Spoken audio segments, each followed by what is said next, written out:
Just a noted observation. I'm in a little shopping center right now, and there is this aerobic type of urban stylish center here, almost like a 24-hour fitness, but it looks like it's privately owned. It's very chic. And then right next to it is like a little hair styling area, as well as a small little store. It's a little shopping center, very small shopping center. And it doesn't really look like that upscale. It's nice, but you know, it's been here for decades. I mean, it's been here for a long, long time. But the businesses are new and they seem to change a lot. It is anchored by an antique store that's been here since I was a child. So, and they have like real antiques. Not, it's not the thrifty store kind or the Goodwill kind. No shade to Goodwill. No shade to Goodwill. They have come in times of help when, I personally have been in a pinch. But what I notice is with the exercise or the aerobic building that is pretty big, I see nothing but white women going in and out of them right now. Right now, and it's packed, and all the cars are upscale cars that I would not have expected to be parked here. As a matter of fact, I remember when this particular aerobic, where I guess you can do kickboxing exercises.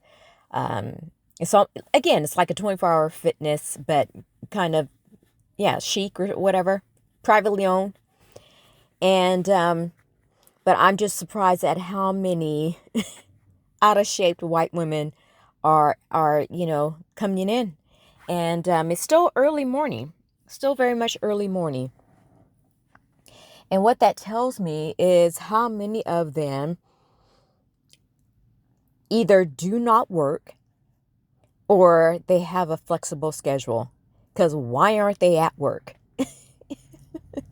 Work has started, a couple to few hours ago, depending on how early you're supposed to get in there. And they're not there. And the parking lot that I'm sitting in right now is filling up with them. And they're going right into that aerobics class, whatever class that they have over there. It's not the only. What this tells me is how they have no league to complain about what is happening to America right now. They have absolutely been able to thrive in America, hands down. They have gotten the American dream, even at this late date when things are crumbling. They are continuing with their lives as if it's going to be all right no matter what. Things are going to work out. No matter what happens, it's going to be all right for us. We will survive. We will thrive on into eternity. And I'm here to tell them that is not true. Their way of life is closing. It's at its end right now. And for the nation of Hebrew Israel, especially those of us who are the original inhabitants of North and South America, such a change in reality couldn't come soon enough. And I believe that we are in it right now. We are in it right now. But it is things like this that kind of gives me pause to really believe that my situation is not by happenstance. It's by design, divine design. And that I am meant to see things like this. Because in my career of working for decades, I was at work. Around this time, I would be at work right now, slaving, working for little or nothing, still having to figure out how I'm going to pay bills and whatnot. And so the Most High has relieved me of that to a certain extent.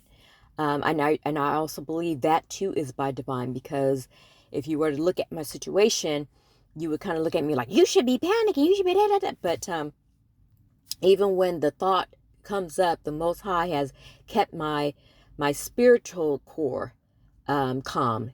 It's like the eye of the storm is inside of me, right?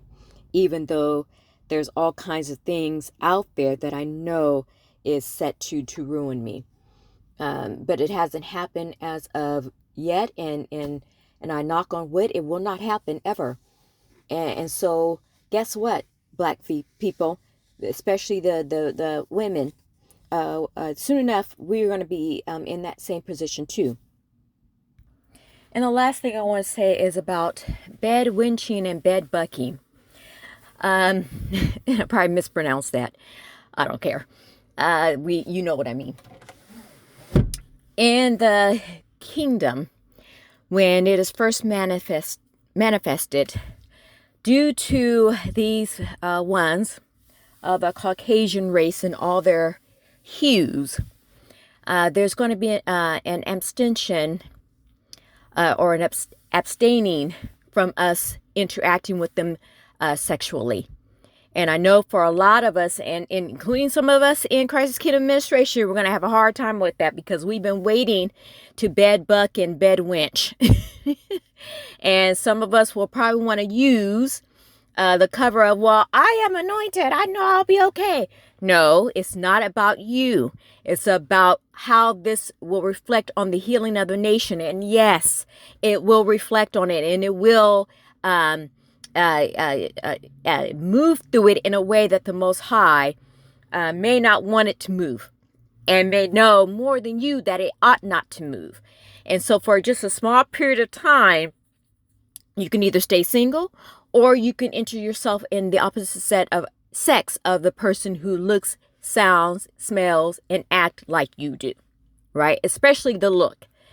In time, after everything is settled and there is something of what we lost, an appreciation and a pride in who we are, once that has well established and you do eventually find someone that is of the opposite race, and of the opposite meaning the Caucasian race, because that's the real getter right there, is that too many of us, because of what has happened to us, has moved in that vein. And also too, there is that other history of where interacting with them caused our downfall, the forbidden or unauthorized fruit that ended up turning us against each other as male and female, that has to be worked out, and that has to be cured, and that has to be a non-entity in our race, right?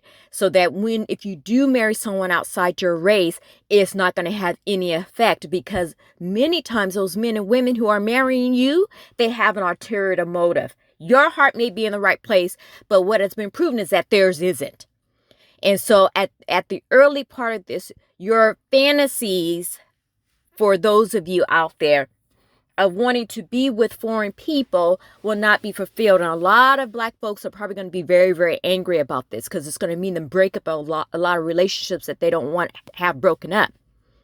But we have to understand what love really is and all of its different forms. And we're not going to understand that by being distracted by other people. Now, again, there is going to be a territory or an area in which those who are part of the Lord's great army, and also truly those who may have been married to others, that they will be able to go for their own safety. But for a period of time, the Most High is going to pause those types of relationships, okay, to a very certain degree, that a lot of people are not going to be happy with. And, the Most High don't care.